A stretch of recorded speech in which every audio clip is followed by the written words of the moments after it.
सुप्रभात बच्चों, आज मैं बाला शर्मा आपको कक्षा छठी की जो हमारी हिंदी की पुस्तिका है बसंत, जिसका पाठ 2 बचपन, जो कि लेखिका कृष्णा सोबती द्वारा रचित है, अर्थात कृष्णा सोबती बचपन नामक पाठ की लेखिका है। इस पाठ में बचपन में कि हम क्या करते हैं, क्या क्या हम चीजें ऐसी करते हैं जिनको हम बड़े होकर छोड़ देते हैं, ये क्या क्या हमारे शौक चाव होते हैं जो बड़े होने पर हम से छूट जाते हैं। इस पाठ में इसके विषय में बताया गया है। इसमें लेखिका कृष्णा सोबती बताती है कि आज के युग का बचपन और मेरा बचपन कैसा था। तो इस पाठ का मैं सरलाट कर रही हूँ और इसके साथ साथ कुछ कठिन शब्द भी है बेटा, जिनको मैं लिखूंगी और उनके अर्थ भी मैं आपको साथ साथ ही बताती जा रही हूँ। तो चलिए शुरू करते हैं। पाठ 2 बचपन। मैं तुम्हें अपने बचपन की ओर ले जाऊंगी। मैं तुमसे इतनी बड़ी हूं कि तुम्हारी दादी भी हो सकती हूँ और तुम्हारी नानी भी हो सकती हूँ, तुम्हारी बुआ या मौसी भी हो सकती हूँ। परिवार में मुझे सभी लोग जीजी कहकर पुकारते हैं। बेटा जीजी, जीजी शब्द का अर्थ होता है बहन। यह एक बड़ों के द्वारा छोटों के द्वारा बड़ों को संबोधित शब्द है। हाँ, मैं इन दिनों कुछ बड़ा यानी उम्र में सियाना महसूस करती हूँ। सियाना यानी समझदार। शायद इसलिए कि पिछली शताब्दी में पैदा हुई थी। मेरे पहनने ओढ़ने में काफी बदलाव आए हैं, अर्थात परिवर्तन आए हैं। मैं पहले रंग बिरंगे कपड़े पहनती थी। यहाँ लेखिका बताती है कि जब वह छोटी थी उसे रंग बिरंगे कपड़े पहनना और गहरे रंग के कपड़े पहनना पसंद था। गहरे रंग में जैसे वह ग्रे, जामुनी इत्यादि रंगों के कपड़ों को पहनना पसंद करती थी। लेकिन अब लेखिका को ऐसा लगता है कि उसे सिर्फ हल्के रंग ही पसंद आते हैं। हल्के रंग जैसे हल्का सफेद रंग। इसके साथ साथ लेखिका कहती है कि मैं बचपन में स्कर्ट, फ्रॉक, घेरेदार कुर्ता, चूड़ीदार कुर्ता इत्यादि भी पहनना पसंद करती थी। घेरेदार कुर्ता होता है बेटा जिसका घेरा बहुत ज्यादा हो, वह कुर्ता जिसका घेरा बहुत ज्यादा हो। बचपन में के लिए कुछ फ्रॉक तो मुझे अब भी याद है, जो हल्की नीली और पीली धारी वाली फ्रॉक होती थी। गोल कॉलर और बाजू भी और गोल कफ होता है बेटा जो बाजू के आगे जहां हम शर्ट के बटन को बंद करते हैं। कफ बाजू के बटनों को बंद करना, जो आगे का हिस्सा होता है उसको हम कफ कहते हैं। एक हल्के गुलाबी रंग का बारीक चुनटों वाला घेरदार फ्रॉक, नीचे गुलाबी रंग की फ्रिल यानी कि झालर। फ्रिल का मतलब क्या होता है बेटा? झालर। लेमन कलर का बड़े प्लेटों वाला गरम फ्रॉक जिसके नीचे फर टकी थी, फर टकी लगी हुई थी। 2 ट्यूनिक भी याद है, एक चॉकलेट रंग का और अंदर की कोटी प्याजी अर्थात प्याज के रंग की, दूसरा ग्रे और उसके साथ सफेद कोटी। मुझे अपने मोजे और स्टॉकिंग्स भी याद है। मोजे जुराब जो जूतों के अंदर डाली जाती है। बचपन में हमें अपने मोजे खुद धोने पड़ते थे। वह नौकर या नौकरानी को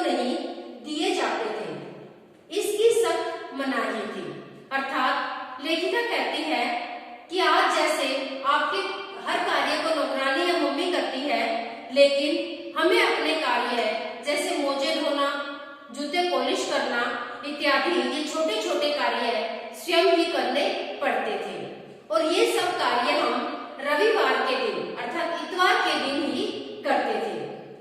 रविवार के दिन सुबह हम अपने मोजे को धोते थे और जूतों को अच्छे से पॉलिश करते थे। सदर मुझे आज भी बूट पॉलिश करना अच्छा लगता है। हालांकि अब नई नई किस्म के शू आ गए हैं। शू मीन्स जूते, शू मीन्स जूते। कहना होगा कि ये पहले से कहीं ज्यादा आरामदेह है। आरामदेह अर्थात वो चीज होती है जिसको आप पहनकर आराम महसूस करते हैं। हमें जब नए जूते मिलते थे तो उसके साथ ही छालों का इलाज शुरू हो जाता था। अर्थात लेखिका कहती है कि बचपन में जब हम नए जूते पहनते थे तो जैसे कोई चीज हमें थोड़ी तंग होती है, टाइट होती है, तो उसके साथ ही हमारे पैरों में रेड निशान, लाल धब्बे से हो जाते हैं और छाले का रूप बन जाता है। जब कभी सैर पर निकलते अपने पास रुई जरूर रखते थे क्योंकि वो टाइट होते थे तो मोजे के अंदर हम रुई को डाल लेते थे जिसके कारण हमें कंफर्टेबल या आराम महसूस करते थे। जूता लगा तो रुई मोजे के अंदर, हाँ हमारे तुम्हारे बचपन में तो बहुत फर्क है। अर्थात तुम्हारे, लेखिका कहते हैं कि तुम्हारा बचपन और हमारा बचपन बहुत ही बदलाव वाला है, इसमें बहुत अंतर है। हम शनिचर को ऑलिव ऑयल और कस्टम ऑयल पीते थे। शनिचर शनिवार को, शनिवार को लेखिका बताती है कि हमें ऑलिव ऑयल या कस्टम ऑयल पीना पड़ता था जिसकी गंध हमें नाक में चढ़ जाती थी। गंध बेटा दो तरह की होती है, एक होती है अच्छी गंध और एक होती है बुरी गंध। अच्छी गंध जो हमारे मन को भाती है, मन भावन होती है, जैसे फूलों की महक, इत्र की महक, इत्र यानी कि परफ्यूम की महक हमें अच्छी लगती है।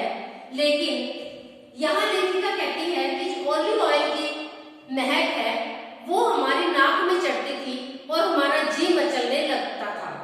जी मचलना यानी कि मातिल होना, जिसकी गंध से हमारा जी मचलने लग जाता था। तुम्हें बताऊंगी कि हमारे समय और तुम्हारे समय में कितनी दूरी हो चुकी है।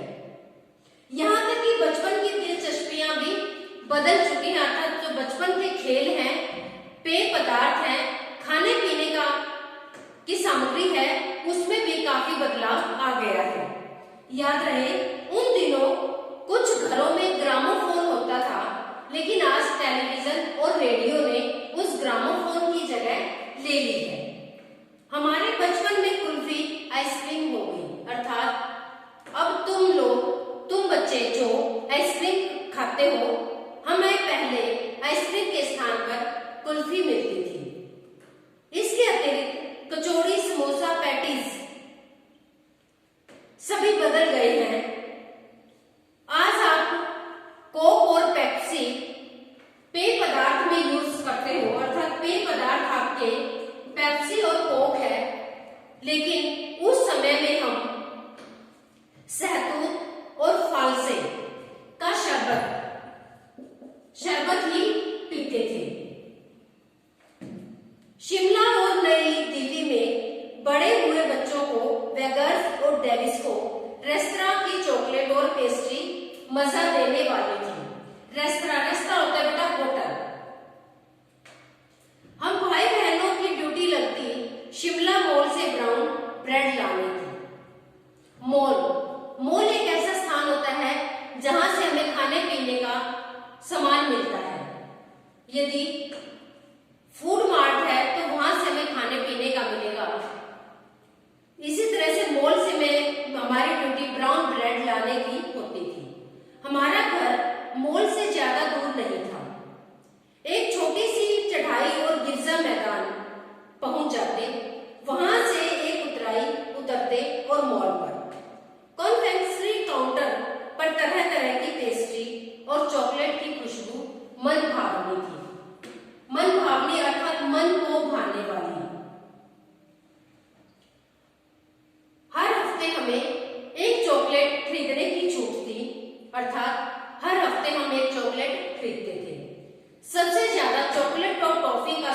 मेरे पास ही रहता था। मैं चॉकलेट और टॉफी को दिन में नहीं खाती थी, बल्कि रात को बिस्तर में लेटकर उसका मजा लेती थी। शिमला के काफल भी बहुत याद आते हैं, खट्टे मीठे, एकदम लाल, कुछ गुलाबी, रस भरी और कसमन। कसमन होता है बेटा कुछ कसैला हो जिसमें कड़वापन, रस भरी, रस से भरे हुए।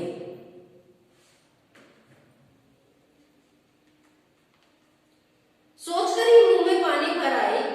चेस्टर एक और गजब की चीज है, आग में भुने जाते और फिर छिलके उतारकर मुंह में।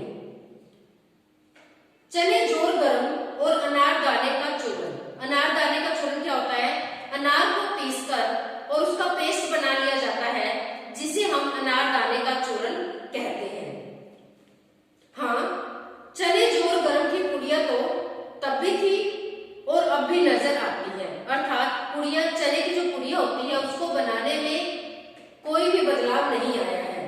पुराने कागजों की बनाई हुई इस पुड़िया में निरा हाथ का कमाल होता था, अर्थात वह हाथों से ही बनाए जाते थे कोन के रूप में, नीचे से तिरछी लपेटे हुए, ऊपर से इतनी चौड़ी कि आसानी से हथेली पर चने आ जाए, अर्थात कोन की शेप में वह बनाई जाती थी।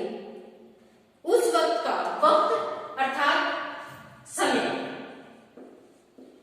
उस वक्त का एक गाना था, चना जोर गरम बाबू लाया मैं मजेदार। चना जोर गरम उन दिनों हर स्कूल के बच्चे की जुबान पर होता था। कुछ बच्चे पुड़िया पर तेज मसाला बुरकवाते थे। बुरकवाना अर्थात छिड़काव करवाना, अर्थात जैसे जो बच्चे मसालेदार चने खाने के शौकीन थे वो चनों पर मसाला बुरकवा कर खाते थे। बुरकवाना अर्थात छिड़काव करना। पूरा गिरजा मैदान घूमने तक यही पुड़िया चलती। एक एक चना पापड़ी मुंह में डालने और कदम उठाने में एक खास ही लय रफ्तार थी। छुटपन अर्थात जब हम छोटे थे में हमने शिमला रेस पर बहुत मजे किए, घोड़ों की सवारी की। शिमला के हर बच्चे को कभी न कभी यह मौका अवश्य ही मिल जाता था। हम जाने क्या क्यों घोड़ों को कुछ कमतर समझते हैं। कमतर अर्थात कम काम करने वाले, लेकिन घोड़ा भी बेटा ऐसा एक जानवर या एक ऐसा जानवर है जिसको यदि एक बार काम बता दिया जाए या रास्ता दिखा दिया जाए, दूसरी बार वह आपको वहीं पर पहुंचा देगा। ननिहाल के घोड़े खूब हष्ट-पुष्ट और खूबसूरत थे। ननिहाल, ननिहाल अर्थात नाना का घर, नाना का घर। शाम को रंग बिरंगे गुब्बारे, सामने जाखू का पहाड़ है। शिमला में एक पहाड़ का नाम है जाखू। उसका ऊंचा चर्च की घंटियां बजती तो दूर दूर तक उनकी गूंज सुनाई देती थी। बेटा चर्च मीन्स जिस प्रकार से हम हिंदू लोग पूजा अर्चना करने के लिए मंदिरों में जाते हैं, उसी प्रकार से ईसाई लोग चर्च में अपनी पूजा अर्चना करने के लिए जाते हैं और जिनका इष्ट देवता होता है यीशु। जब घंटियां बजती थी तो ऐसा लगता था कि प्रभु यीशु स्वयं ही कुछ कह रहे हैं। सामने आकाश पर सूर्यास्त हो रहा है, गुलाबी सुनहरी धारियां नीले आसमान पर फैल रही हैं। दूर दूर फैले पहाड़ों के मुखड़े गहराने लगे। देखते देखते बत्तियां भी टिमटिमाने लगती हैं। टिमटिमाना, कभी बत्ती का जलना तो कभी बुझना। रिज पर की रौनक और मॉल की दुकानों की चमक के भी क्या कहने हैं। स्कैंडल पॉइंट की भीड़ से उभरता कोलाहल, कोलाहल मीन्स शोर, कि वहां पर स्कैंडल लाइट का जो पॉइंट था वहां से जब हम गुजरते थे बहुत ज्यादा शोर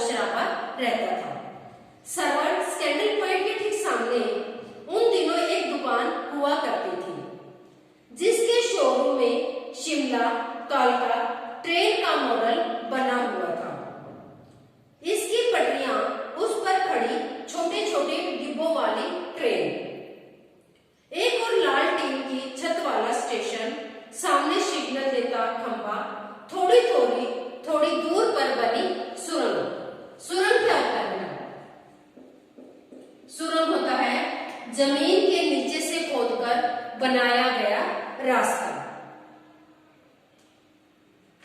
पिछली सदी में तेज रफ्तार वाली गाड़ी बनी थी। कभी कभी हवाई जहाज भी देखने को मिलते थे।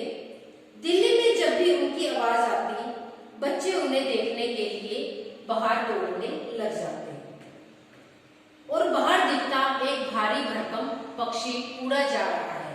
वह पक्षी क्या था बेटा? पक्षी कैसे? बड़ा हवाई जहाज। हवाई जहाज के पक्षी के समान दो पंख होते हैं, पर होते हैं। ऐसा लगता था कि बच्चों को कि दूर आसमान में या ऊंचे आसमान में कोई बहुत बड़ा पक्षी उड़ता जा रहा है और उसकी स्पीड भी बहुत तेज होती थी। हाँ, गाड़ी के मॉडल वाली दुकान के एक साथ और एक दुकान थी जो मुझे कभी नहीं भूलती। यह वह दुकान थी जहां मैंने पहले चश्मा बनवाया था और वह चश्मा बनाने वाला एक अंग्रेज था। शुरू शुरू में चश्मा लगाना मुझे अटपटा लगा। अटपटा जिसमें आप कंफर्टेबल फील नहीं करते हो। जैसे जब शुरू में आपके चश्मा लगता है, आपकी आईसाइट वीक हो जाती है और आपको डॉक्टर चश्मा लगाने को कहता है, तो आप बार बार उसको उतारते हो और फिर लगाते हो, क्योंकि आप उसमें कंफर्टेबल आरामदेह महसूस नहीं करते। लेकिन कुछ समय बाद जब डॉक्टर आपको कहता है कि आपको ऑलरेडी चश्मा लगाना है, तो कंटिन्यू चश्मा लगाना है, अदरवाइज आपकी वीक और भी ज्यादा हो जाएगी, तो चश्मा लगाते हो। कुछ समय बाद आप उसके आदी हैबिचुअल हो जाते हो। तो इसी तरह से लेखिका कहती है कि शुरू शुरू में तो मुझे चश्मा लगाना बड़ा अटपटा सा लगा। छोटे बड़े मेरे चेहरे की ओर देखते और कहते, आंखों में कुछ तकलीफ है। तकलीफ यानी कि कुछ कमी है या कुछ दर्द है। हम इस उम्र में ऐनक यानी कि चश्मा या उपनेत्र, चश्मा या उपनेत्र। दूध पिया करो। मैं डॉक्टर साहिबा का कहा दोहरा देती हूँ। कुछ देर पहनोगी तो ऐनक उतर जाएगी।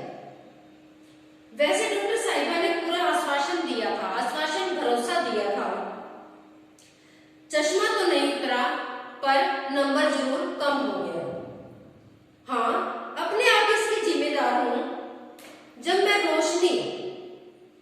दिन की रोशनी में नहीं पढ़ती थी या कार्य नहीं करती थी और रात को लैंप की रोशनी में ही मैं अपना कार्य करती थी, जिसके कारण मुझे चश्मा लगा है। हाँ, जब पहली बार मैंने चश्मा लगाया तो मेरे एक चचेरे भाई ने मुझे छेड़ा, देखो कैसी लग रही है। अर्थात जब आप कुछ भी नई चीज को यूज करते हो तो आपको देखने वाले यही कहते हैं कि कैसी लग रही है, लंगूर जैसी लग रही है। लेखिका कहते हैं कि मेरे चचेरा भाई यानी कि चाचा का लड़का, चचेरे भाई ने भी यही कहा था कि ये कैसी लग रही है। आंख पर चश्मा लगाया ताकि सूझे दूर की। यह नहीं लड़की को मालूम सूरत बनी लंगूर की। और लेखिका कहती है कि उस समय मेरे को या मुझे सभी ने यही कहा कि तुम्हारी सूरत शक्ल लंगूर जैसी लग रही है। मैं खिजी अर्थात झुंझला उठी या मुझे बहुत गुस्सा आया कि मुझ पर यह क्यों दोहराया जा रहा है, कि मुझे ऐसा क्यों कहा जा रहा है। पर शेर बुरा न था। जब वह चाय पीकर चले गए तो मैं अपने कमरे में गई और आईने के सामने जाकर मैंने एक बार चश्मे को उतारा, फिर चश्मे को लगा लिया। ऐसा मैंने 2 से 3 बार किया, जिसके कारण मुझे अपने आप से पूछा मैंने कि क्या मुझे चश्मा फबता नहीं है, फबना यानी कि अच्छा लगना।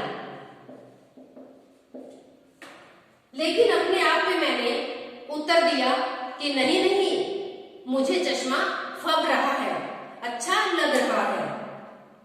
मैंने अपने छोटे भाई का टोपा उठाकर सिर पर रखा। कुछ अजीब लगा, अच्छा भी और मजाकिया भी। मजाकिया अर्थात मैं मन ही मन मुस्कुरा रही थी। तब की बात थी, अब तो चेहरे के साथ घुल मिल गया चश्मा, अर्थात जब शुरू में मैंने चश्मे को लगाया था तो मुझे थोड़ा अटपटा सा लगा था, लेकिन अब चश्मा मेरे चेहरे पर फबने लग गया है, अच्छा लगने लग गया है। अब मैं इसकी आदी हो गई हूँ। अब कभी मैं यदि चश्मे को उतारती हूँ तो मुझे लगता है कि मेरा चेहरा खाली खाली सा नजर आ रहा है, अर्थात कि मेरे चेहरे से कुछ हटा हुआ है। याद आ गया वह टोपा, काली फ्रेम का चश्मा और लंगूर की सूरत, कि बचपन की वो सब यादें मुझे आज भी याद आ रही हैं कि जब मैं चश्मा लगाती थी, जब मैं रंग बिरंगे रिबन लगाती थी, रंग बिरंगे टोपी पहनती थी और लंगूर जैसी सूरत मेरी उस चश्मे को लगाने से लगती थी। हाँ, इन दिनों शिमला में मैं सिर पर टोपी लगाना पसंद करती हूँ, अर्थात अब पहले जहां मैं एक दुपट्टा ओढ़ती थी, अब उसकी जगह पर रंग बिरंगी टोपियों ने ले ली है। अब मैं सिर पर रंग बिरंगी टोपियां पहनना पसंद करती हूँ। मैंने अपने पास रंग बिरंगी टोपियां भी जमा कर ली हैं। कहाँ दुपट्टों का ओढ़ना और कहाँ सहज सुलभ सुबीते वाली हिमाचली टोपियां, अर्थात जहां पहले मैं कभी दुपट्टे को ओढ़ना पसंद करती थी, वहीं